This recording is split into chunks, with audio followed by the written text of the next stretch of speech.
here at home. It was another violent weekend in this country. 55 shot in Chicago, 7 dead. My love for my people serves as the fuel that motivates me and fortifies me on my mission. It is the people's unbroken love for themselves that motivates me even when faced with the humanizing norms of a system that can lead to the loss of one's life over simply being black. History has proven that there has never been a period in the history of America where anti-blackness has not been an ever-present terror. Racialized oppression and dehumanization are woven into the very fabric of our nation, the effects of which can be seen in the lawful lynchings of black and brown people by the police, and the mass incarceration of black and brown lives in the prison industrial complex. While America bills itself as the land of the free, the receipts show that the U.S. has incarcerated approximately 2.2 million people, the largest prison population in the history of humankind. As police officers continue to terrorize black and brown communities, abusing their power, and then hiding behind their blue wall of silence, the laws that allow them to kill us with virtual impunity, I have realized that our love, that sometimes manifests itself as black rage, is a beautiful form of defiance against a system that seeks to suppress our humanity, a system that wants us to hate ourselves. But I remind you, it is love that is at the root of our resistance.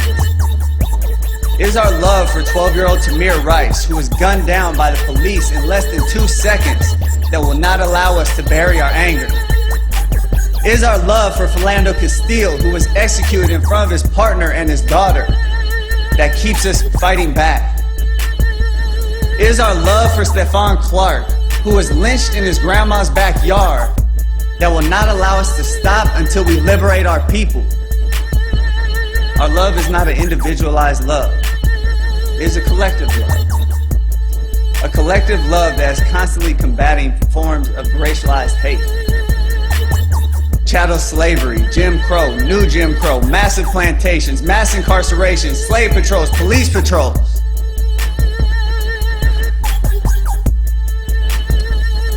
We as a collective, since the colonization of the Americas, have been combating collective forms of systemic racialized hate and oppression.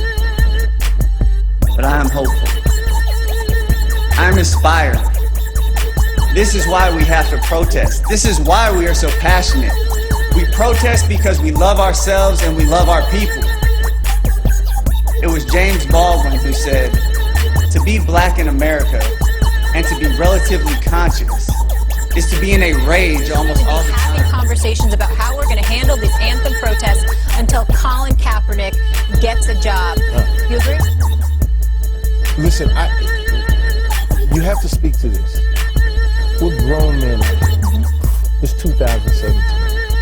Let's go back to the original situation. Why Colin Kaepernick knelt. It's because we were seeing on TV or on social media black men being shot by the police officers in front of kids. I think, first of all, we need to do something with that. First of all, I think we need to grab, like what I'm trying to do, grab police officers and some African-American males, put them in the room together, don't talk about any issues, just let them talk to each other.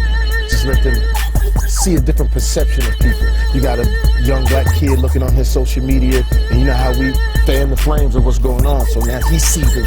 Then you see this white cop, he's seeing on his social media, he sees it. By the time they intersect, it's all, nobody's really talking about that. I think if someone in the NFL, which I still think that's a lot to put on us, when you look at sports, we are still supposed to be having fun with sports.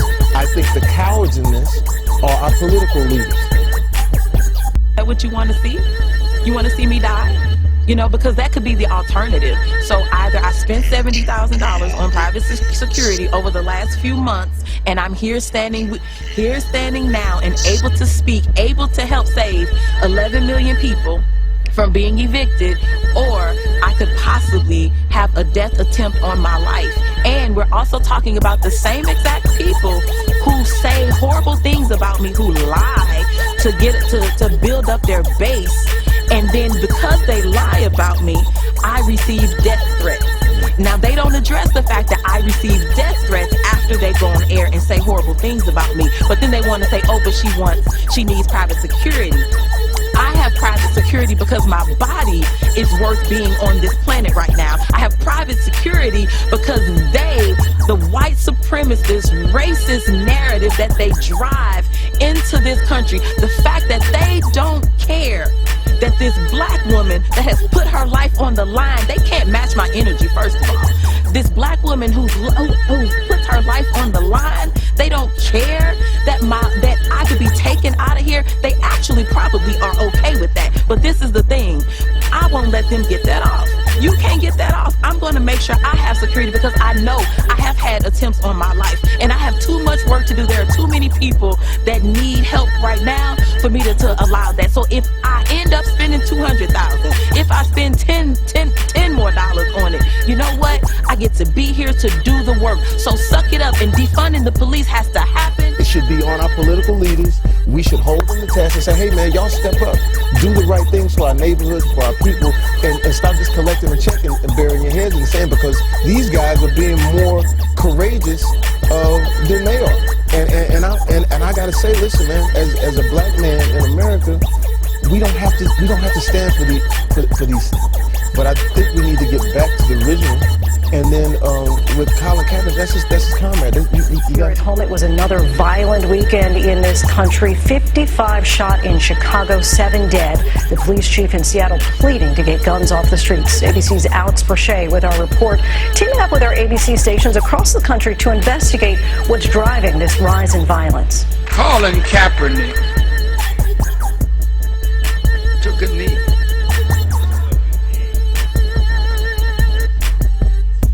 That brother was not trying to disrespect the flag.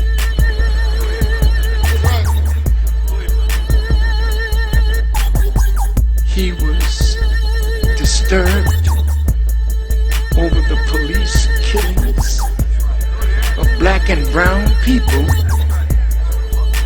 outside of the law of justice. And he wanted to draw attention to it, because all of the evil that we have suffered, we suffered it under the Confederate flag, and we suffered it mostly under the so-called American flag.